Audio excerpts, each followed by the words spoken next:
America turned 250 in 2026, while the United States Navy entered one of the most difficult submarine transitions in decades. And the problem is not that the Navy does not know what it wants. It does. It wants a larger version of the Virginia-class attack submarine. It wants an entirely new ballistic missile submarine to replace the aging Ohio class. The designs exist. The missions are clear. The problem is building them fast enough. Because underneath all the talk about stealth, nuclear propulsion, advanced sensors, and next-generation technology is a much less glamorous reality. American submarine power begins in a factory. And right now, that factory system is under pressure. Start with Virginia. The Virginia class is becoming the backbone of America's attack submarine force. It is nuclear-powered, designed for long deployments, and built for a wide range of undersea missions. It also looks different inside from the submarines most people grew up seeing in movies. Virginia does not rely on a traditional optical periscope in the old sense. Instead, digital photonics masts send imagery to screens inside the submarine. That change gave designers more freedom over where the control room could be placed. It is a small example of something much bigger. Virginia was designed from the beginning around flexibility. And now that flexibility is being pushed much further. The biggest change in Block V is not hidden inside software.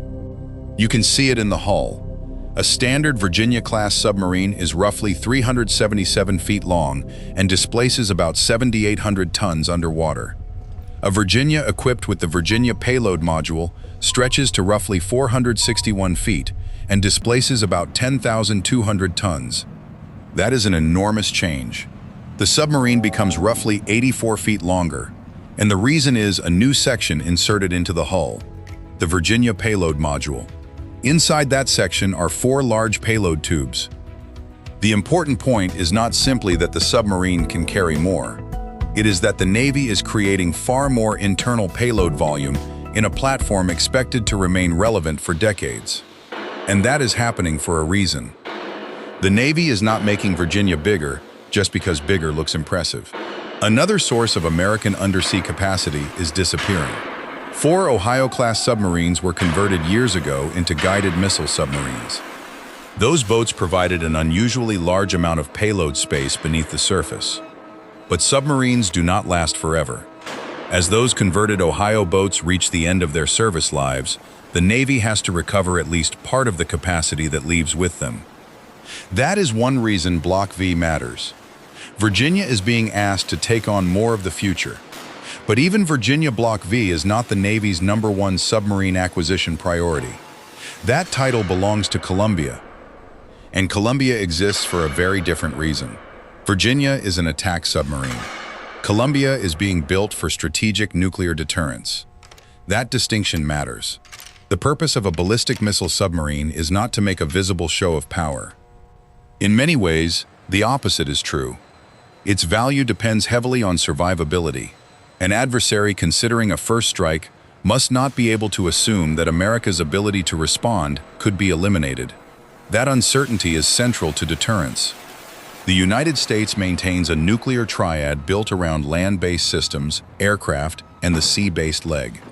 According to the Navy, submarine-launched ballistic missiles account for roughly 70% of America's deployed strategic nuclear deterrent. That is why Columbia is not treated like an ordinary shipbuilding program. The Navy calls it its #1 acquisition priority. And the submarine itself is enormous. Columbia is roughly 560 feet long.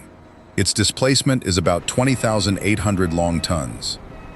It will use electric drive propulsion, and it is being built to replace the Ohio-class ballistic missile submarines that have carried the sea-based deterrence mission for decades. But size is not the most important number in the Columbia story. Time is. The existing Ohio fleet has its own service life clock. The Navy says Columbia must be ready to begin patrols no later than October 2030 to meet strategic requirements. That means Columbia cannot simply arrive whenever the shipyards eventually finish it. The replacement schedule and the retirement schedule have to meet.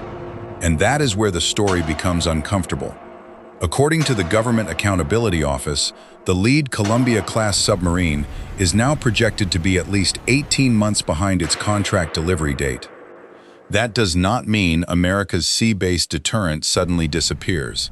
It does mean the margin inside an already demanding transition becomes more important. And Columbia is not the only submarine program facing production pressure. The Virginia-class has a problem of its own. The Navy's long-standing production goal has been roughly 2 Virginia-class submarines per year. But according to the latest Navy data reviewed by GAO, shipbuilders were operating at roughly a 1 per year pace as of June 2025. About half the desired rate, and even that number does not tell the entire story. The Navy accepted delivery of 2 Virginia-class submarines in 2025. Both were more than 3 years late. So now step away from the ocean. Forget the dramatic underwater imagery for a moment. Walk into the shipyard. This is where submarine strategy becomes physical. A nuclear-powered submarine is not one giant object that arrives at a factory and gets assembled like a commercial product. It is the result of an enormous industrial network. Steel has to be fabricated.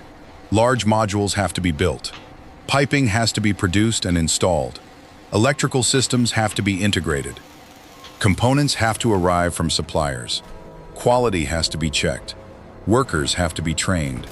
Sections built in different facilities eventually have to come together with extraordinary precision. And the 2 main shipyards do not operate independently.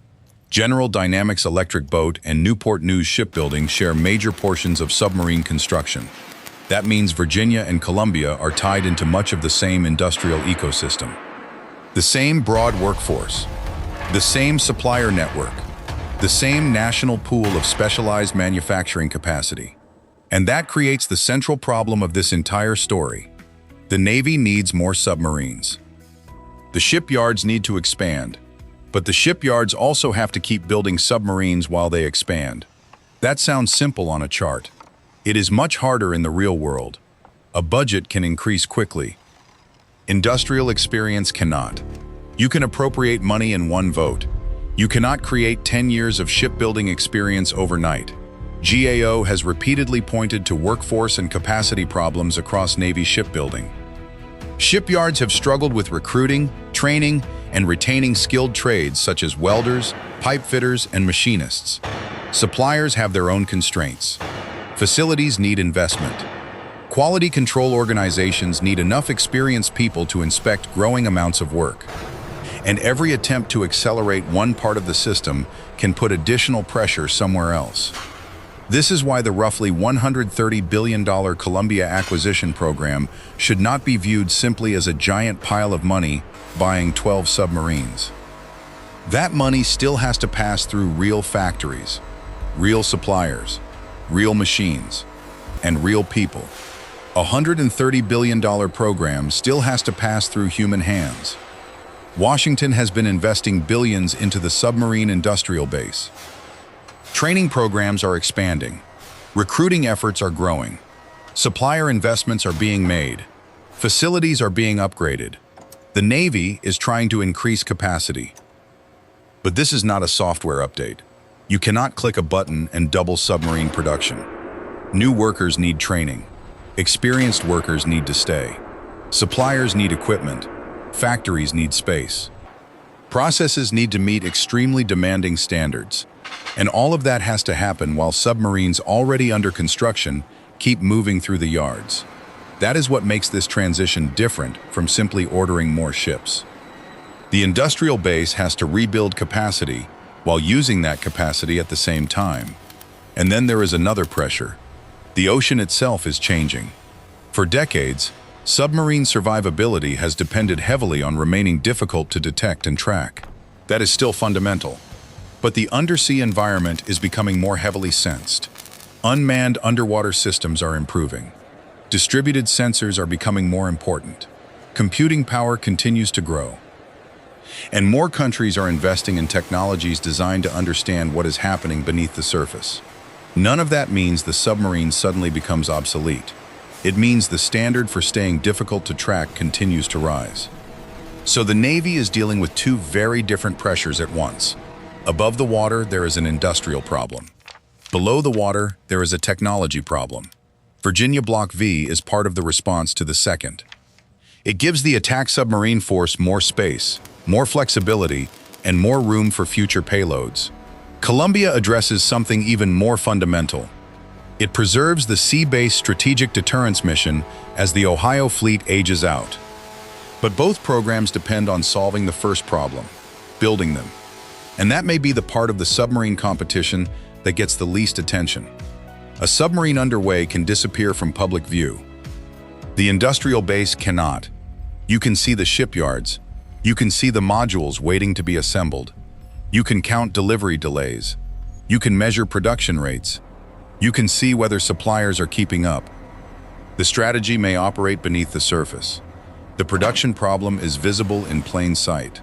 That is why the future of American undersea power cannot be measured only by how advanced Virginia Block V becomes, or by how capable Columbia is expected to be. The more important question is whether those designs can become finished submarines on the schedules the Navy needs. Virginia Block V shows what American submarine engineering can still produce. Columbia shows how much the United States depends on the next generation arriving on time. Ohio provides the clock. The shipyards provide the constraint. And the changing ocean ensures that standing still is not an option. The design exists. The mission is clear. The bottleneck is building it. So what do you think? If shipbuilding capacity is already the bottleneck, should the Navy focus more aggressively on expanding the industrial base before asking it to produce an even larger submarine force? Or should Virginia and Columbia production remain the priority, even if the shipyards have to grow while they build? Tell me what you think in the comments. And if you enjoy fact-based stories about military technology, shipbuilding, and the industrial systems behind American defense, hit the like button and subscribe to Defense TV, because America already knows what submarine force it wants next. The question is whether it can build that force before the clock catches up.